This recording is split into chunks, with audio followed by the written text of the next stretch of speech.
নমস্কার। গল্প যখন ভাবাই চ্যানেলে সকল শ্রোতা বন্ধুকে আবারও স্বাগত। আজকে আমি পড়ে শোনাব নরেন্দ্রনাথ মিত্রের ছোট গল্প ভিড়। গল্প পাঠে আমি ইন্দু। গল্পটা ভালো লাগলে লাইক, শেয়ার, সাবস্ক্রাইব করে পাশে থাকার অনুরোধ রাখলাম। তাহলে শুরু করি আজকের গল্প ভিড়। চাকরি হওয়ার মাস দুয়েক যেতে না যেতেই অনিল চিঠি লিখলে তার মার কাছে। মেসের খাওয়া দাওয়া তার মোটেই সহ্য হচ্ছে না, শরীর খুবই খারাপ যাচ্ছে। পরিবারের সকলেই শুনে মুচকি হাসলে। আসল কথাটা বুঝতে যেন কারও আর বাকি নেই। আজকালকার ছেলেরা এই তো চায়। স্ত্রীর সঙ্গে পরামর্শ করে নিবারণবাবু চিঠির জবাব দিলেন, বৌমাকে কিছুদিন ওখানে নিয়ে রাখো। হোটেলে মেসে খেয়ে মিছামিছি শরীর নষ্ট করে দরকার নেই। অনিল আর পারুল দুজনেই অবশ্য প্রবল আপত্তি করলে, এবং সে আপত্তি টিকল না দেখে দুজনেই সমান খুশি হলো।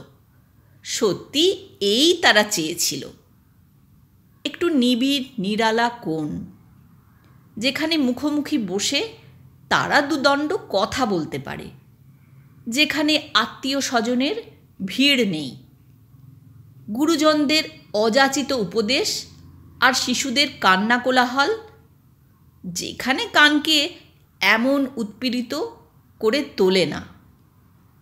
তারা কখন কি বলে, কখন কি করে তা দেখবার জন্য যেখানে এত অসংখ্য কৌতূহলী দৃষ্টি নেই ওত পেতে। তাছাড়া অনিলের মনে হচ্ছিল পারুল বড় তাড়াতাড়ি সাংসারিক হয়ে যাচ্ছে। কিন্তু ওর কি দোষ? হাটের মাঝে থেকে হট্টগোলকে এড়ানো যায় না। কাদা ছোঁড়াছুড়ি হচ্ছে যেখানে অনবরত, সেখানে বাস করেও কাদা লাগবে না গায়ে, এমন কি আর আশা করা যায়? কিন্তু অনিল তা চায় না। সে চায় না পারুল এত তাড়াতাড়ি অভিজ্ঞ হয়ে উঠুক সাংসারিকতায়। এসব অভিজ্ঞতা যত দেরিতে হয় ততই ভালো। এর জন্য তো দিন পড়েই আছে, যখন তাদের দুজনের মাঝখানে সংসার এসে দাঁড়াবে, যখন বাবা মার মতো তাদের আলাপও হবে নৈর্ব্যক্তিক। তাদের কথাবার্তার মধ্যে সংসারের সব কিছুই থাকবে, শুধু থাকবে না তারা। পরস্পরের কাছে তখন তারা নিতান্তই নিত্য ব্যবহার্য জিনিস। পরস্পরের সম্বন্ধে আর কোনো কৌতূহল থাকবে না, ঔৎসুক্য থাকবে না। স্পর্শে আর রোমাঞ্চিত হবে না সর্বাঙ্গ। অনুভূতির তীক্ষ্ণতা আসবে কমে।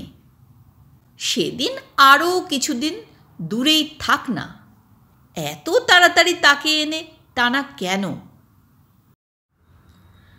অনিলের এত চক্ষু লজ্জা নেই। জীবনটা সে একটু উপভোগ করতে চায়। একেই তো উপভোগের সময় সংকীর্ণ, প্রণালী নিতান্তই বাঁধা ধরা। এরপর স্বার্থত্যাগের নামে স্বেচ্ছাকৃত আত্মনিপীড়নে তার আর কিছুমাত্র মোহ নেই। 50 টাকা কলকাতায় কিছুই নয়, কিন্তু এই চাকরি জোগাড় করতেই অনিলের মুখে প্রায় রক্ত উঠেছে। 3 বছর বেকার জীবনের নানা চেষ্টা চরিত্রের পর অবশেষে প্রায় এই দুর্লভ নিরাকার ব্রহ্মের সাক্ষাৎ ঘটেছে অনিলের ভাগ্যে। খুঁজে খুঁজে বউবাজারের এক গলির মধ্যে অনিল বাসা ঠিক করলে। দোতলার এক কবুতরের খোপ। তাহলেও আলো হাওয়া যেটুকু আছে তা ভালোই। সামনে হাতখানেক পাশের এক বারান্দা, পাক করবার জন্য ব্যবহৃত হয়। তার 1/3 পড়েছিল অনিলের ভাগে। পারুল তবু খুশি হলো। গ্রামের মেয়ে হলেও গ্রামের মতো এত জায়গা যে কলকাতায় পাওয়া যায় না, এই ধারণা তার আছে। বিয়ের আগে শ্যামবাজারে তার এক পিসির বাড়িতে এক হাই স্কুলে পড়েছিল বছর 2-3। পিসিমা এবং তার এখানকার আত্মীয় স্বজনদের বসবাসের প্রণালী দেখে দেখে মধ্যবিত্তের কলকাতা সম্বন্ধে পারুলের ধারণা বেশ স্পষ্টই ছিল।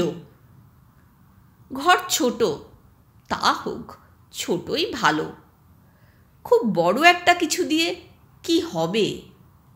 অনেক সময় এমন দেখা যায় যার ব্যাপ্তি বেশি, তার গভীরতা কম। বরং এই বেশ, নীড়ের এই সংকীর্ণতাই ভালো। নিবিড়তা তাতে বাড়বে। দুজনের মধ্যে কোনো ফাঁক রেখে দরকার নেই।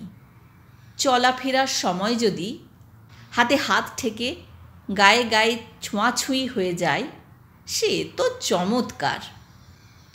এখানেও অবশ্য ভিড়, বড় বেশি মানুষজন থাকে এ বাড়িতে, বড় বেশি ঘেঁষাঘেঁষি যেন। তা হোক, তাতে কি? হাটের ভিড় গায়ে লাগলেও আত্মীয় স্বজনের ভিড়ের মতো এসে গায়ে পড়ে না অযাচিতভাবে। হাটের ভিড় ঠিক ভিড় নয়, এও এক ধরনের নিবিড়তা। এখানে গোপন আলাপে কোনো সংকোচ নেই। সবাই যেখানে কথা বলছে, সেখানে কে শোনে কার কথা? কলকাতায় জন নেই, জনতা আছে। অল্প সময়ের মধ্যে পারুল পরিপাটি করে ঘর গুছিয়ে তুলল। এতদিন পরে যেন সে নিজের স্থান খুঁজে পেয়েছে। এখানে সেই কর্ত্রী। কোন জিনিস কোথায় রাখা হবে এ সম্বন্ধে তার মতই চূড়ান্ত। কোন বেলায় কি রান্না হবে সে সম্বন্ধে এখন আর অন্য কারো আদেশ নির্দেশের প্রয়োজন হয় না। সে এখন যা খুশি করতে পারে। এ সংসার একান্ত করে তারই। তার রুচি, তার ইচ্ছা অনুযায়ী একে সে গড়ে তুলতে পারে। সেই দীর্ঘ বিরহ আর নেই। শুধু অফিসের কয়েক ঘন্টা আর মাঝে মাঝে বন্ধুবান্ধবের সঙ্গে দেখা সাক্ষাৎ করা ছাড়া অনিল প্রায় সবসময়ই ঘরে থাকে। গল্প করে, গল্প পড়ে। কিছুদিন যাবৎ পারুল আবার পড়াশুনো আরম্ভ করেছে। ম্যাট্রিকুলেশন পরীক্ষা দেবে। এ বিষয়ে অনিলের খুবই উৎসাহ। দুবেলা নিয়মিত শিক্ষকতা করে। বিয়ের পর বছর 3 যে কেটে গেছে তা আর মনেই হয় না। এই যেন সবেমাত্র বিয়ে হয়েছে তাদের।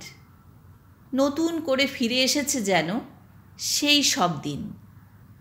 তবু মাঝে মাঝে কেমন যেন লাগে। এক এক সময় কেন যেন বেশ অস্বস্তি বোধ হয় অনিলের। সেদিন বন্ধুদের আড্ডা থেকে ফিরতে একটু রাত হলো অনিলের। পারুল অমনি অভিযোগ করল, এত দেরি করলে কেন ফিরতে? একা একা আমার কি করে সময় কাটে বলো তো? এই মুহূর্তে পারুলের এই বিরহ বেদনা অনিলের কাছে দুঃসহ ন্যাকামি বলে মনে হলো। এর আগে বছরে 2বার কি একবার দেখা হতো, তখন সময় কাটতো। আর এখন 1 ঘন্টা দেরি হলেই আর সময় কাটে না। অনিল জবাব দিল, সময় কাটবার ভাবনা কি? বই টই, মাসিক পত্রিকা সবই তো আছে বাড়িতে, পড়লেই তো পারো। পারুল বলল, কতক্ষণ আর বই পড়তে পারে মানুষে? আমার আর ভালো লাগে না পড়তে। তাই তো দেখতে পাচ্ছি, বই পড়াচ্ছে এ ঘরে ও ঘরে গিয়ে বাজে গল্প করতেই তোমার ভালো লাগে আজকাল। আজ সকালে কি একটা কাজে বেরুবার সময় পারুলকে অনিল ডেকে পায়নি। পাশের ঘরের মাসিমার সঙ্গে কি যেন জরুরি কথা বলছিল। মারবয়সী এই প্রৌঢ়ার সঙ্গে পারুলের কি এমন আলোচনার বস্তু থাকতে পারে, আর তার কি একটা সময় অসময় নেই? পারুল তীক্ষ্ণ কণ্ঠে জবাব দিল, লাগেই তো, গল্প করতে কার না ভালো লাগে। তুমিও তো এই মাত্র আড্ডা দিয়ে এলে, তাই বলে পাল্লা দিয়ে তুমিও এদের সঙ্গে মিশে আড্ডা দেবে নাকি? আর বাড়িতে ক্রমেই যে তোমার আত্মীয়ের সংখ্যা বেড়ে যাচ্ছে, মাসিমা, পিসিমা, দিদি, ননদ আর দেবরের ছড়াছড়ি একেবারে। এসব তো বাড়িতেও ছিল। এদের সঙ্গে এই ধরনের গলাগলি ভাব আমি মোটেই পছন্দ করি না, তা তো তোমাকে অনেকবার বলেছি। পারুল বলল, কি করব বলো, আমার তো আর তোমার মতো এমন শিক্ষিত বন্ধুবান্ধব নেই। যাদের কাছে পাই তাদের সঙ্গেই মিশি। মানুষ দেখে তোমার মতো আমি অমন নাক সিটকোতে পারি না। একসঙ্গে থাকতে গেলে একটা কিছু বলে ডাকতেই হয়। সামান্য ব্যাপার নিয়ে মাঝে মাঝে বেশ আজকাল খুঁটিনাটি বেঁধে যায়। তারপর কয়েকদিন চলে মুখ ভার করে থাকবার পালা। কারুরই মৌখিক ভদ্রতার অভাব হয় না। মনের মধ্যে রাগে যত বেশি করে জ্বলে যায়, বাইরের সৌজন্য তত বাড়ে। অনিলের এই মিথ্যা শিষ্টাচার মাঝে মাঝে অত্যন্ত দুঃসহ বোধ হয়। এক এক সময় অনিলের মনে হয়, এর চেয়ে তার জ্যাঠামশাই জেঠিমার মধ্যে যেমন তুমুল ঝগড়া আর মারামারি হয়, তেমন হলেও মন্দ হতো না। কতদিন সে দেখেছে জেঠিমার গালের ওপর থেকে জ্যাঠামশাইয়ের আঙুলের দাগ মিলাতে না মিলাতেই কোনো সংসারী ব্যাপার উপলক্ষ করে মনে এবং মতে তাঁরা বেশ এক হয়ে মিলে গেছেন। কিন্তু পারুলের ধরন আলাদা। সামান্য কোনো কথা বললে সেই যে ভার হয়ে রইল তার মন, শিগগির আর তা হালকা হবে না। মন পারুলের মোটেই সরল না। সামান্য ব্যাপারকে সে অসামান্য করে নেয়, আর শিগগির তার জের শোধ হয় না। অনিল মাঝে মাঝে বিশ্লেষণ করে দেখে পরিস্থিতিকে। এই নিরবচ্ছিন্ন সাহচর্য এর মধ্যেই বেশ একঘেয়ে ও ক্লান্তিকর হয়ে উঠেছে। এর অসুবিধাগুলি যেন এখন বেশি করে খোঁচা দিচ্ছে মনে। এর আগেই যেন ভালো ছিল।